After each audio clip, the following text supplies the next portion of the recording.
Hello everybody and welcome back to the NLC. Apologies about the delays and the issues, but we are done and resolved, hopefully, as we are into picks and bans. We're going to see immediately two bans we're probably all quite happy with there, the Rel and the Kaiser. Still things like that Rumble Open, still things like the Maokai, which Rudy, you mentioned as well, still up and available on that table. Okay, so gonna have to see as well if there are any top lane derivatives for Nativz, if they're gonna like take away something from Nilla that they're potentially a bit scared of. That was the other part that I was going to go to. Do Verdant just take away the stone wall from Shikari? His Ornn has been stalwart throughout the entire split long. Putting him onto something a little bit less tanky in that top side, it probably won't change the outcome of that top lane matchup, but this is your better way at getting it. Yeah. Power picks are still open. Maokai Jace is still up, like you said. The Jace specifically, I think, is extremely powerful. Tristana is still up. Another flex down mid in bot lane. I don't think either of his teams play LeBlanc, but something to think about is the fact that Nativz answered, I believe, a Jace, I can't remember which team it was, last week with Yone, playing a Yone composition, but that has kind of been hit a little bit because of the Swajwani ban, which he synergized with. Maokai gone. Let's see what they pick first pick. All right, just going to run down that clock a little bit. I'm trying to think what is up and available. The Rumble is still available. Yep. Obviously, you lose some of that value by not having it with the Rel, but it's still a very, very powerful pick. It does look like that Tristana you mentioned there, Aragon, is going to get first pick there. Is flexible technically between the ADC and that mid lane role, so doesn't really reveal their hand too much. Now, moving over to Verdant, the question is what are they going to look to put their priority on now? Wouldn't be surprised to see a potential Jace just picked up to try and match mid lane. You go range with range, make sure that the Trist isn't going to get insane amounts of shove. You then also have this insanely high priority Rumble, which we've been talking about quite a lot. Just very S tier in that top lane. Doesn't particularly have too many bad matchups unless you dive into the weird and wonderful side of top lane. Yeah, I think there's been some answers into the Tristana. You can. People have been speculating stuff like Vex, but I don't think that'll ever be picked. In the past, you could go stuff like Talia. Poppy is a very decent champion here. As we've had a lot of pinched bans towards the jungle, you go kind of down the list. There it is. Pretty decently into that Tristana leap.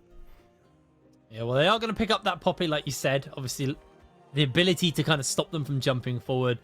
Really, really nice there. I do worry a bit of anti-synergy between the Poppy and the Rumble because you can kind of displace them from the Equalizer, which is, you know, something they're going to have to be very keenly aware of. But, you know, I'm going to trust Verdant are going to know what they're doing here, and they're not going to mess up the power that Rumble are. And there's the Jace. So we do know this Tristana is going to go into the bot side. Now, the main concern for me on the side of Nativz is they are starting to stack quite a lot of AD. So I'm curious to see what their top laner is going to be, what their jungle is going to be, and see where they can kind of find a balance to add some AP to this comp. Because right now, it's a little front-loaded in the AD area. Curious to see, Aragon, what kind of like AP top laners could there be that get picked up? I mean, that's AP. It's not a top laner, but that's AP. Yeah, so they don't pick the top laner, they don't kill their flex. Technically, they've still got triple flex, right? They could put any of these, like they could put Jace mid and top, they can put Tristana mid and bot, as well as Karthus flex. But I think what we're probably going to see is pretty standard.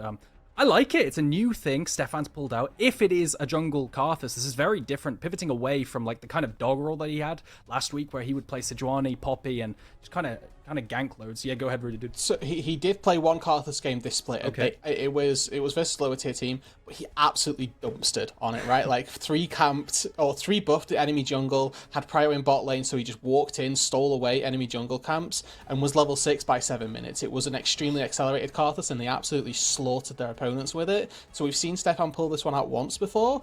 If they get this push bot lane, push mid lane, expect to see the same sort of thing, where we see Stefan hit that level 6 marker exceptionally early on. Yeah.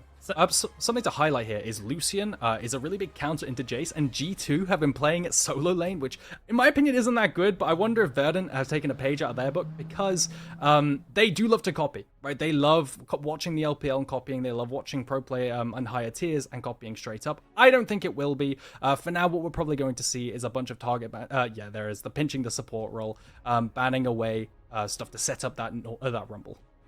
I'm curious whether or not we do actually see an Enchanter support now, because I said in the pregame, I was like, I doubt we'll see a Nami, but they look at a Lucian. If they put that bot lane, Lucian Nami, obviously not in the state it was a little while ago, but it is still a pretty viable bot lane. They may just want to look for that engage, because I think right now they've got a lot of kind of like follow-up with that Rumble.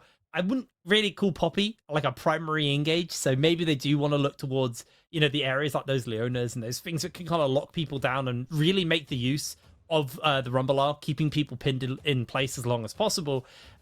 Looking towards that final ban, Nativz definitely having a bit of a head scratch about what they're going to look to ban away. So they take away the Varus. So again, not completely convinced on where this Lucian is going to be going. And just doing a quick look at the old picks and bans. If the Lucian is going to go into that mid lane, what's being hovered here actually could lead into like a Xayah Rakan if they want to go down that road. Verdant at the minute are very short range as well. They've got the equalizer for some sort of long range poke at that point that it's going to be potentially the culling pairs with that nicely. But in terms of consistent DPS, Verdant are very short range, and we've seen Nativz at the minute with things like Karth Assault, Jace Poke. Just if they can stay at a distance, I think Nativz are going to have a really good shot at making this game work for them. Yeah, another Stonewall pick coming out for Shikari, and there it is. There's Leona I wanted to call out a second ago. Leona works really well into the Rakan, and they need all-in for that Tristana AD carry. Tristana loves leaping in and taking early all-ins, and Leona helps her do that into this Rakan. All right. Very good support matchup as well, right? The Rakan, notorious for his maneuverability. There it is. And there we go. Game one in the best of fives. We see the Denvoxnay, or we see the response. It's Gooby Seraphine against Denvoxnay. Okay. I'm surprised. I am actually surprised. I really expect to see Denvoxnay be the one to pull this out, but nope. First game, they decide to pick up that Seraphine, and I mean, they weren't massively lacking in the AP department because they have that Rumble. But with that kind of like, almost with the Enchanter from the Seraphine, I think almost, the Enchanter from the Seraphine there to kind of buff up Nita, I feel like they are going to be putting a lot of tools in his, a lot of kind of eggs in the Nita basket. You still have the kind of Nilly and Wendell to kind of run a nuisance with the Equalizer and just Rakan being Rakan. I'm curious though, where do we feel that this game's going? Rude Dude, I'd like to get your thoughts on this draft. Do you feel that one team has gained a significant advantage in the draft over the other, or do you think it's actually pretty good either way? I'm liking the looks of both compositions. There are definitely different identities that we've got, right? We're going to see Shikari be very alone on that top side. I expect to see Nativz try and play this very aggressive bot side duo where we get Stefan farmed up nice and early, see Taxa under constant pressure. It might be difficult, as we've alluded to, this Lucian being the counter to the Jace may push this Karthus back a little bit. It's a bit of Nocturne Syndrome, where you are waiting to get to level 6 and then you become a much more powerful jungler. You can certainly impact the map a lot better. And I'm looking at the Verdant composition and going, whilst you mentioned that they've got a nice amount of magic damage with that Seraphine, they are now very reliant on the physical damage coming out from Nita. If he gets targeted down very early in these games, that can make the build path into magic resistance very easy. Yeah. No, completely agree. When you have a Karthus, when you have these AP junglers, they typically just want to sit in their jungle and power farm non-stop, right? And what happens then, and what is really important then, is the priorities you have in the lanes, right? Can you facilitate this Karthus to power farm consistently? And you kind of lose prior topside versus this Cassante, and Rumble kind of destroys tanks. You lose priority versus the Lucian, like you highlighted, Rude Dude. But you do have priority bot side. So what I want to see is these all-ins from the Tristana Leona actually pull them off against Denvoxnay. But that's a tall task, right? It's Denvoxnay. So that's definitely going to be the test for Verdant. Yeah, absolutely. It's also the response then, right? We've highlighted the double pushing lanes for Verdant in that top side. Let's see if Taxa can stop this Karthus getting to level 6 as soon. Maybe we see an invade first, second spawn of Gromp, second spawn of Wolves, something along those lines, where, okay, we've had our first recalls, we've now got push in mid lane and in top lane, we're just going to win a 3v3 on the top side of the map. Why not try and put this Karthus a little bit further behind? I'm glad we highlight that, because I do feel this is the what we should be watching, because I think bot lane, without like mistakes Seraphine being made, is a snoozer. Yeah, Seraphine's going to be a snoozer, right? Like, it's going to have to be like a pretty big misplay for the Leona to kind of get that in, and Denvoxnay to be able to follow up, which is fine for Denvoxnay. Like I highlighted, his main play style is 300 CS, then play the game. So on the other side, it's the solo lanes, it's the jungle. Like you said, the Karthus got ahead last time they pulled this out, and that time they had lanes that were pushing, they had the opportunity to kind of go for those invades and accelerate the Karthus. The question is are they going to get that opportunity? And from the sounds of things, not too sold on that one. So we'll have to see once we get into that game. I guess the question is where do we expect to see the first bit of action? Do we think it's going to be in the jungle on a potential counter invade, or do you feel like there's going to be some lane attention going down? I mean, I don't expect to see the Karthus ganking, but there is a Poppy, can just press W, get that movement speed, and get into the lane. I think what we need to see is that Poppy shadowing the Lucian to let Lucian bully out the Jace. This is what we see. Like, so we saw G2 drafting this all the time. I actually like G2's draft a little bit better because they would pair it off with the Ivern, and that would let Lucian proc his hidden passive with the shields, as well as give him on hit with the bushes. They've just got a Lucian there, but in isolation, it still does win against the Jace. So I want to see that Poppy facilitate these trades and maybe look for dives as well. Gameplay around the mid-section is basically what I want to see. Yeah, I mean, just facilitating this Lucian counter pick is your name of the game. It's your consistent DPS source. You've got to rumble up on that top side to supplement it, but it's the quote AD carry that you've drafted for yourself as Verdant. It's your only source of physical damage. We're not expecting Taxa to be a Dark Harvest run at you with Lethality Poppy. It is going to be a tank for him, right? So you're looking at physical damage. You're looking at Niter in that mid lane and getting him in a state where he is snowballed. It's obviously going to be successful for Verdant. And they've got, coming into this as well, the 2-0 over Nativz in the regular season. Now, one of those games slightly tainted. The first game, however, of the split that they played, definitely a Verdant win. And somehow they've come into this best of 5, the underdogs across the broadcast talent team. So there's a little bit of a maybe pressure on their shoulders, not necessarily to prove us wrong, but to make sure that they're comfortable in themselves as well. Yeah, no, I actually, just something we haven't really hit on too much was Verdant were first in the regular season. They were convincing for the vast majority of the season. I think people started to lose faith in them a little bit towards the end of the season. It felt like Nativz kind of kept their form, and yeah, there were definitely hiccups. Yeah, there were definitely mistakes. So I'm just looking back, Nativz, they lost to Unique, which was questionable, but the second day they did bounce back a little bit harder. On the side of Verdant, though, you know, they beat out, I think it was Domino. I'm going to quickly check. Yeah, they beat out Domino in the first game of last week, and it wasn't a convincing win. Then we go on to the next day, and they lost the fourth wall. And again, they just didn't look convincing in any of their games last week. But that is also just 1 week sample size. I think we're kind of going through into this playoffs. I think it's justified. I think the people's concerns about Verdant, especially for the casting team. I think when we look at Nativz on paper, we all liked most of the laners. It was just mid, which was exciting because it could be a very back and forth lane. But I think when we just kind of think about these two teams right now, and in a state we've seen them most recently, Nativz have looked like a more consistent team, where Verdant, there's definitely been those worrying trends towards the end of the season. So it's definitely, like you said, Rude, it's them proving a point. Now, the good news is even if you do lose here, you're not out.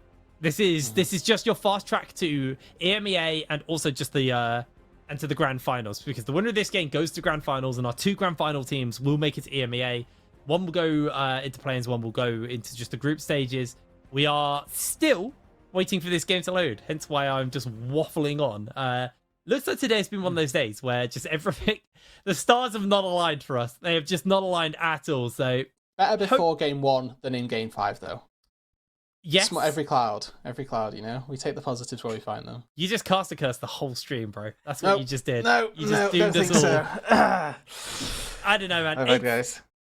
I've been covering this league for like 6-7 years now. It's no different. Nothing's changed. It's a different company running the league, but it's always the exact same scenario. Unfortunately, I have a bit of bad news.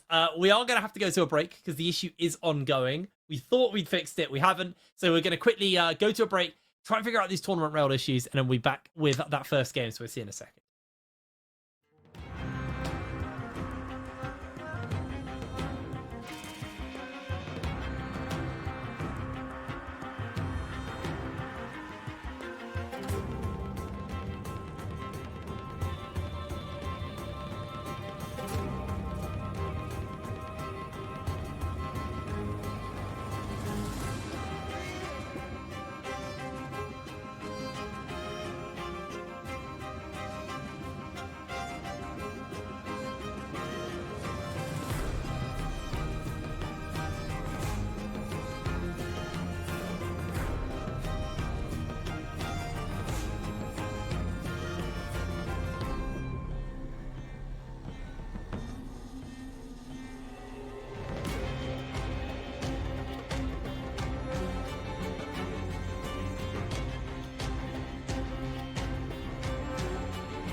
Good news, we're back. Bad news, we did miss the first 9 minutes of this game. A kill has gone over to Verdant. That kill was onto the mid lane there, Gooby, actually killing Stefan. So probably leading a little bit into what we were talking about is looking for openings with a pushing lane and turning that into some kind of a kill. That's a lot of health off that mid lane tower as well. I assume a Herald's fallen.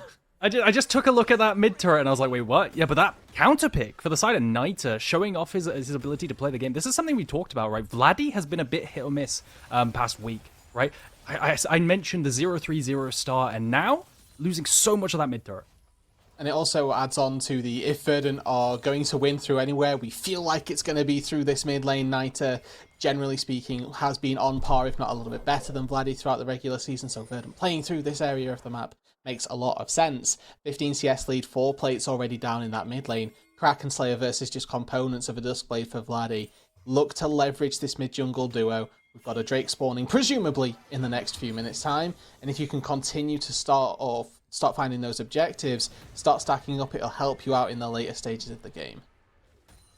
Absolutely. Well, let's take quick stock of where we are actually at when it comes to the item area. Nita with that Kraken Slayer, only person with a completed item, mostly off plate gold and his kill he has for himself.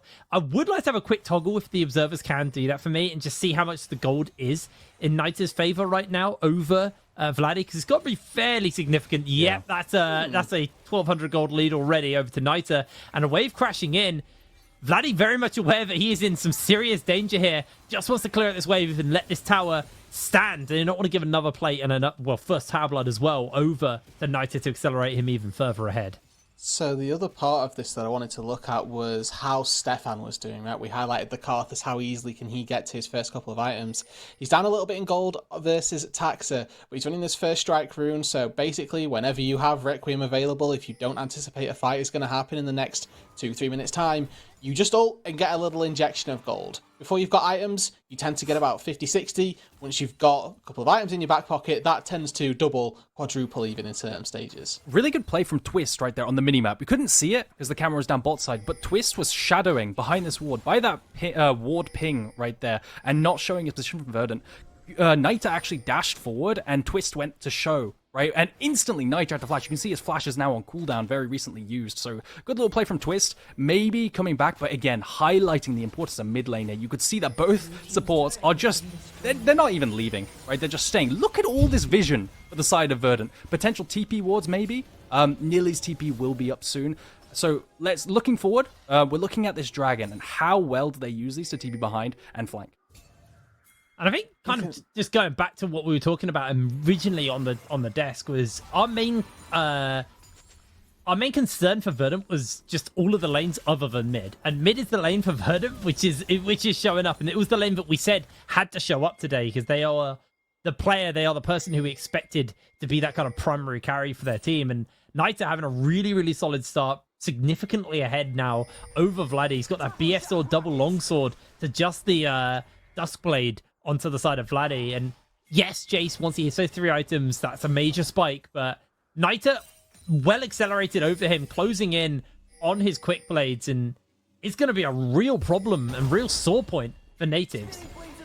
And now we get to see the continuation of trying to get this Lucian farmed. You've taken the mid-tier 1 turret. There are still about a minute left on plates going down. They've transitioned Nita down to this bot side to see if they can get a couple more plates on him, as well as try and set up for this dragon. They have no problem putting Gooby in the mid lane. Seraphine is a wave clear machine once she's got a couple of points in queue. We put Nita down in this bot side. You can get a couple of plates before they fall off. It's going to further accelerate that lead. And Wendell and Taxa have not left Nita's side. When Nita bases, they base. When they look to set up vision on the bot side, it's to protect Nita. Yeah, everything revolves around Nita right now. He is definitely the vessel for all that gold. Eyes on teleports. 40 seconds until this dragon. We'll have to see if Nativz want to contest this. I'd imagine they might be a bit hesitant to, because of that potential, for the Lucian to just absolutely pop off. He's already at 1.5 items, almost completed the second one. We'll have to see. There's so much vision down in this bot side of the jungle. Just look at all that red. And I think that when we look at the scaling aspect as well of these two teams, Nativ's not necessarily bound to challenge for this dragon either. They took the first Drake quite easily, it would appear, so that they've not really lost out on too much. But when we look at the Tristana scaling into the late game Karthus, pound for pound, Tristana's just going to be a better marksman than Illusion will be on parity in the late game. Same to be said for Vladdy's poke and the Karthus' damage as well versus Taxus. So if Nativz don't want to contest this Drake, they don't have to. Giving one up early on isn't going to be the worst case in the world. They've got TP, so they may fight it anyway. Yeah, they're looking for it. Wendell on that flank, going to jump out. They're going to get the teleport in. Catching the charm to Denvox East. Absolutely huge. A massive ultimate coming in from Gooby as Tax is losing a lot of HP. The Requiem's coming down. Tax is in danger. He's not finished up yet, but Shikari's able to find the kill as Verdant limping away from that fight with blinking health bars. Knight is too low. Nativz, they don't have their jungler, neither do Verdant though, so nobody's going to commit for the dragon. Twists may find Wendell here, catches him with the Zenith Blade. Q lands onto Free, that's a lot of HP lost. And now Nativz, they just want to reset. They can't stay around. Yeah, it's a beautiful engage from the side of Twist right there. Sorry, Wendell, with that double knockup with his ultimate. Unfortunately, it does look like the Dragon's actually going to go over to the side of Verdant because of the forced recalls and the low HP bars. Denvoxing might have something to say, though. Yeah, he's trying to see if he can play Interrupt, but for now, looks like they are just going to give it up. And like you said, Rude Dude, I think it's fine. You know, they got that first Dragon over to the side of Nativz. They just got a fight where they went even when they were down in gold. They're pretty okay with the state of everything there. They managed to trade 1 for 1 and kind of accelerate some of their teammates a little bit further. Shikari, unfortunately, was the one to get the kill. Probably would have preferred that onto the likes of Stefan, Vladdy, or Denvoxny, but they'll take it. And I will say as well, the fact that we get to see the Drake taken from Verdant right there is a cornerstone of Seraphine gaming. The empowered surround sound, the W when you use it on its double cast, is a nice amount of healing and honestly a lot of sustain in these long skirmishes. So when you see Verdant take these long drawn out team fights, it does go very well for Verdant because they've got that healing to back them up. But again, I want to highlight Wendell, a player we highlighted as not doing so well, actually finding the game-winning, the dragon-winning flank right there as a Herald comes down in the mid lane. Only will do a bit of damage, right? Only a little bit of damage will happen here, but still better than nothing. You try to crack that mid turret, and maybe next time you siege with that Tristana, you'll be able to crack the mid turret completely. I mean, it's Trist's main strength, isn't it? Is just slapping a satchel down and popping towers. Jace also very good at taking towers, especially when he gets that W. Well, he has the W, but when he's got a few more points in that W, we'll be able to kind of blitz through those towers. So, honestly, on the side of Nativz, they can get some of this unlocked gold if they need to, using those champions. It's just getting the opportunity to do that, and are Verdant going to give them the opening, really, to be able to get onto the towers. Need to see Verdant continue to push this lead, though. If Nativz are hitting turrets at this stage in the game, Nativz honestly going to be very happy about that. We've talked about the fact that Verdant at this stage in the game, they've got this exceptionally fed mid lane, and Niter needs to try and leverage that advantage to take some more turrets, push around the rest of Nativz on the map. I do just want to point a little, or give a little tidbit to Nillet on that top side. The Demonic Embrace Rush going to be very helpful when he's facing up against tanks, and with Shikari being his main opponent that he's going against, it's not going to go harmful at all. It's become more of a staple on Rumble since his Q actually became percentage health as well, and you just get so much shred from the E2 that you just become a tank-killing machine. It does look like the game plan from Verdant, though, is going to be just shadow Gooby, right? Move from mid into bot and move from mid into wherever Gooby is, facilitate him in that side lane so he doesn't get picked, and just give him all the gold. Like you said, Root Dude, he is the main character. Well, now, let's say the game is probably just entering that kind of farming simulator mode, where neither team really has an objective to turn their eyes to, and it's just going to be catching waves, catching gold, and honestly, for the side of Nativz, they're going to be okay with that. Yes, it's been a rough start. They are only 2,000 gold down. Tristana funneling a lot of gold in, 202 CS over to them. Jay slowly starting to catch up. I think Niter is still going to be a major problem. He's got 2 items. The Quick Blade's now finished up. 2 kills on him, but I think Rude Dude's been completely correct, is they need to keep the advantage pressed while they've got it for the side of Verdant, because Tristana will eventually just outscale and outrange this Lucian.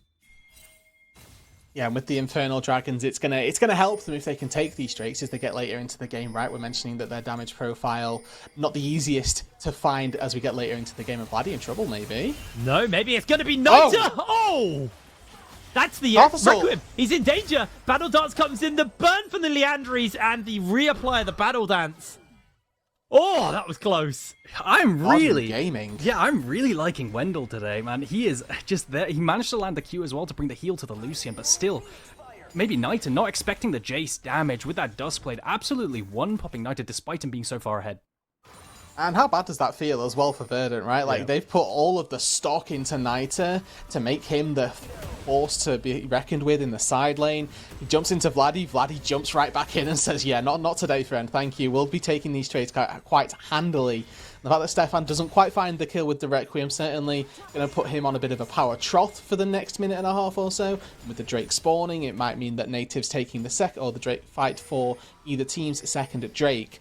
It tears them slightly. Yeah, definitely. Karthus ult committed there, and actually not finding anything means that, like, look at Verdant now. They're going in for bot side vision, going to set up everything right there, sweep out any potential wards, and set up some TP flanks for Nilly. A ward that's very common right now in the LPL is just a ward over onto the Krug camp, because no one sweeps it, and you can just TP there and get an insane flank, but doesn't look like they're going to go for it. Just going to be concerned about this mid lane.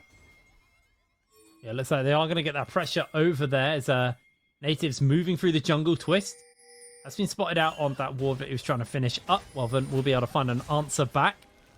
Wendell gets himself slowed. Will not take that Q. And Shikari actually doesn't decide to use his teleport to join a fight. He's actually rotating over earlier to see if he can be in position to contest this. We'll see Verdant there with that blue trinket popped. As Vladdy not quite at the 3 Jace points, so doesn't really get through the shield on the Rakan there. And all the while, Nativz are doing this. Nilly's quite happily shoving in the top side. He's now going to go for the teleport flank coming in. They're going to see if they can get it. Rendell jumps in, chomps the whole team on the toaster. Easy peasy. And Verdant are going to make quick work of Nativz there in a full ace. Absolutely gorgeous. We were worried about the lack of synergy that this Verdant composition provided, while Wendell and Nile put those qualms to rest in one fell swoop. Absolutely glorious team fighting, knock up on top of the equalizer, gorgeous execution. Yeah, and they're just going to move over to Baron, and it just begs the question, right? Is this really the identity you wanted coming into this? It's so different from last week. Last week we had, you know, like I highlighted, Stefan on these dog champs, loads of proactivity early, crazy pathing, where you would start on red side, do 3 camps, into pathing around, dodging every single ward and ganking bot lane on repeat. But now, he's playing this Karthus, and it just hasn't paid off for them. Not at all. Baron going to get given over to Verdant as well. Nothing Nativz can do about that. And at this point, you're starting to worry as Lucian's starting to get even stronger and stronger. And Stefan still a long way away from really hitting that spike. Vladdy has now got his second item, but hasn't even fully finished stacking the Mirror Mana. So it's going to take a little bit of time before he really comes online. And the beautiful thing about this Baron is that Verdant are going to be able to get so much gold. They've already got a 5,000 gold lead, but there's still 4 turrets outside of the Nativz base that they can feasibly knock down with this Baron buff. They've got plenty of time to walk to those side lanes, claim the 1.2k gold in the tier 2 turrets and the slight extra one from the top lane as well, because that turret's also on its last legs. They want to garner a little bit more map control. They can maybe look for this mid tier 2, but Verdant, currently Summoner's Rift is their oyster. Can feel more than free to take whichever of these turrets they like, because they're all going to give them so much value. Yeah, playing that 1-3-1, it looks like, moving from mid into bot side to play for that out inner turret down in bot. With lots of gold, pretty standard map play. I'm not surprised. Nilly is slow pushing. You could tell. What he's probably thinking here is, what if Verdant are cheesing me? What if Nativz are cheesing me in that bush? He doesn't want to overextend until he sees the rest of Nativz, and then he will gladly push. He could also be thinking that he wants to slow push. So look at the pings coming down on that wave up top. They want to play off of that wave. You can see everyone shifting all the way up there. So there's a lot of vision on this top side as well from Nativz specifically, hence Nilly's tentative nature around this top lane. Now Verdant have walked into this top side jungle, you can see he feels much more confident stepping up like this, and with Verdant stealing away camps as well, adds on to this narrative that Stefan getting the gold and being the carry for Nativz is just pushed further and further back. It's starting to get a little bit scary here for Nativz in this game, number 1. This game has just quickly snowballed off the back of one dragon contest, which realistically they didn't need to go for, but they felt like they had to, as the charm lands onto just the one. Shikari gets himself knocked up. A little bit used there. Flash burnt by Stefan, though, is going to be a bit of a pain. But it just feels like Verdant have control on the map. Yeah, Shikari forcing out the ult is really good. Maybe it'll delay the siege a little bit, but it's all about can they defend this tier 2 turret, and Poppy ult comes down, they might be able to do it. Oh, lovely little block there by Shikari. So he's not going to get himself bot back. But they're at the moment where just Vladdy just doesn't do any damage, and that equalizer hurts. Verdant aggressively pushing forwards here. They've still got that Baron in the pocket. Does look like Nativz are able to make their way out from that dangerous situation, but Wendell, someone who, honestly, we're a little critical of. He has been so integral to this game for the side of Verdant. He's been so on point in the Rakan. Yeah, I mean, look at Taxa-Wendell duo has been performing very, very well so far this game, right? 6 and 7 KP for both of them respectively, making the plays on the map together and making sure that if there is something happening for Verdant, it's off the back of these two supportive roles and allowing the triple carry threats to be exactly that and be people that need to be respected. Nilla's equalizer is absolutely devastating every single team fight that it comes up in. 1 minute 20 on this next Drake. Nativz have absolutely no shot trying to contest it. It's honestly a saving grace, really, that they took that first Mountain Dragon, because they'd be bound to take this fight. Wouldn't want to give over the soul. They've got 5 more minutes to try for a third item on Vladdy, try for a third item on DV, and maybe find a fight then. Lots of things coming down in the mid lane. Wendell shadowing. I think he didn't realize he just walked over a ward, but again, like you said, it's going to be too difficult to find a play here as Voxnay is going to stay out of range and actually walk away. But the thing is, I wanted to highlight, right, when we said Wendell had a rough week last week, it was mainly getting picked in the early game or before fights. But on this Rakan, you're probably one of the most slippery champions in the entire game, and that just can't happen. Actually, it's probably unintentional, but this is a really good band-aid for Wendell, giving him so much agency in the team fights, of course, but also making him extremely safe in the early game as the siege comes down in tier 2 bot lane turret. And you're also at this position in the game where you're so far ahead, it takes a while for Nativz to be able to kill you, and if anybody is even in the vicinity, there's that part of Verdant that's going to feel confident enough to take the fight to try and save Wendell as well. It's a 2-level lead as well to Shikari. Well, nearly over Shikari, which is, again, kind of going away from the narrative we set. It feels like Shikari doesn't really lose lane. And I guess he didn't. This game's just snowballed to a position where it's kind of getting a bit too hard for him to be able to do much. They are just going to take out this dragon. No contest this time by Nativz. I think that was the smart play. Honestly, I feel like they probably should have done that last time. But that is by the by now. As desperately just trying to hit those 3-item power spikes. But Wendell looking to come in on this bot lane. And there's really nothing Vladdy can do other than watch this tower crumble. The thing is, after this, like Rude Dude highlighted before, there's really nothing else to play for now. They've gotten all the free gold across the map, and the next play has to be around this Baron to be able to crack the base. How do they set this up? I imagine what's going to happen now is they're going to recall, and all of them just head up straight to that Baron and do the patented Verdant Baron dance. They do this every single game, no matter if they're losing, if they're winning. They're so good at making picks around Baron and playing around vision. Let's see what they do. Wendell's already shown in this game that he's been able to find pockets of vision, unique angles to get into the backline of Nativz. Expect Wendell to be looking to do that once again. Wait for that sweeper to come up. He's got 2 pink wards in his inventory as well, so he'll be able to create a pocket of darkness for him to lurk in, make sure that there's an avenue for him to find access to that backline. And with the sweeper as well coming through, him and Taxa once again pairing up quite nicely, making sure that there's that window for Wendell to engage. Well, looks like Knight actually could be the subject of a gank here. Flashes away, they throw everything down onto him. The Requiem comes in, burning him low, jumping in forward. Sim Foxney cashes in on the kill, but not before Naita takes Shikari with him. Absolutely one-shots Shikari, doesn't he? I don't think Shikari expected it either, but still, that's definitely worth for the side of Nativz. Verdant have lost their crucial member and their main source of DPS. Now, Nilly is still fed, so he makes up for that a little bit, but look at Nativz. They got the pincer here. Yeah, they got that tower. Nilly may find himself in a little bit of danger. Wendell jumps forward, looking for the charm on, but the slow from the wall is super impactful there. It looks like Verdant are just going to be able to get away from this one. Ooh, big commitment, though, using the quickness. They're not able to find an engage, so a little bit of time now where Wendell is a bit subdued in his engage capabilities. We did get to see the power of having a single AD threat on your team, though. Take a look at Shikari's build. He's gone Force of Nature. He's got very minimal armor in his build path so far, and when there's a 3-item Lucian staring you down, you get to see that there's actually quite a bit of stopping power to this Lucian as well. So Shikari certainly feeling the brunt of that one. Now gets to opt into what I'm assuming is a Gargoyle as his 3rd item to make himself a little bit beefier and have an even more durable time in that front line. Something to highlight, which I really wish I did earlier on, but it's alright. They have so many shields on the side of Verdant, which is like the direct counter to Nativ's Karthus pick. Usually you pick stuff like Karma into Karthus, like one of the biggest counters, right? Bygob did a whole presentation on like what the best, or video rather, on best champion picks. And Rumble has a shield, Rakan has shields built into the kit, as well as Guardian. You have Seraphine AoE W shields, as well as our Poppy shield. There's so much to block this Karthus ult coming down that the later this game goes, I don't know if Stefan's even going to be relevant.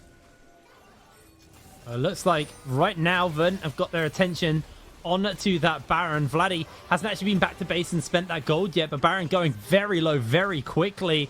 Stefan not got the Requiem up. Taxa flashes in onto him, immediately lose a lot of health. There's going to be the solar flare down, pinning Niter in place. He's finished up once again, and this time the Requiem is not in the perfect position. Stefan's being toasted, but he's able to survive for just a little bit longer. Vladdy flashes away to safety. Demboxy's still got full health. They're able to find themselves a killing spree there. Knocked back, double kill. Requiem coming down, rooting in place. Demboxy's in danger, but the magic shield's going to buy him a bit of space. Gooby grabbing himself the triple kill. Nativz desperately just trying to make their way out of this mess, out of this fight, and they limp away to safety.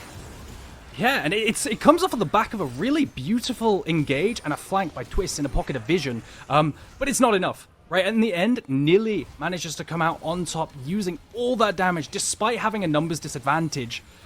It looked so good for Nativz. I'm not sure what even happened, Rudud. And in all fairness to Nativz, taking that type of a fight this far behind, we have to give them a certain element of credit because they were pretty much out of this game. They'd been really just absolutely obliterated through the early stages of the match, and going 2 for 3 in a Baron dance where Baron doesn't get taken, they'll probably take that. They get a little bit of gold back, a couple of shutdowns as well, but you do once again get to see the power that this Seraphine provides. We got to see, again, double surround side. You couldn't have timed your point better, Aragon, because the shields came through and Requiem did nothing. It meant that Stefan ulti that we've been so highly looking for this entire game didn't have the impact that we need it to, that Nativz needed it to fully convincingly take that fight. He's one level away from 16, the power spike of 16 Karthus going to be solely missed for Nativz if they can't find it within the next 15 seconds, because with Drake spawning, it's soul for Verdant if they take this. Nativz, though, look like they're doing a bit of a dance here. They're going to try and trade the soul for the Baron, but Verdant can take this with just Niter and spend 4 people up on this top side. It's not very easy for Nativz to commit to this.